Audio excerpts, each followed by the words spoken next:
শুধুমাত্র ঈমান আনার কারণে, হক কথা বলার কারণে আল্লামা দেলাওয়ার হোসেন সাঈদীর মতো লোকও 13 বছর জেলে থেকেছে। বলেন ঠিক কিনা?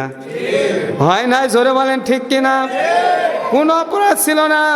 আমার প্রিয় হুজুর আল্লামা দেলাওয়ার হোসেন সাঈদী, তার কোনো অপরাধী ছিল না। অপরাধ হলো একটাই, কোরআনের হক কথা বলেছে। বলেন ঠিক কিনা? আজকে যারা সাঈদী সাহেবকে জেল দিয়েছিলে অন্যায় করে, ডাক্তারকে ভিলেন সাজিয়ে, যারা ইঞ্জেকশন দিয়ে পুশ করে একজন আলেমকে মারার কারণে সারা পৃথিবীর সমস্ত আলেমের রক্তক্ষরণ হয়েছে। বলেন ঠিক কিনা?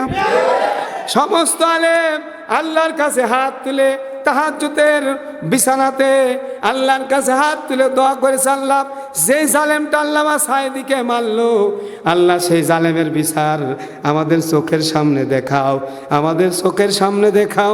আল্লাহ দোয়া কবুল করে দিয়েছেন। আল্লাহ দোয়া কবুল করলেন।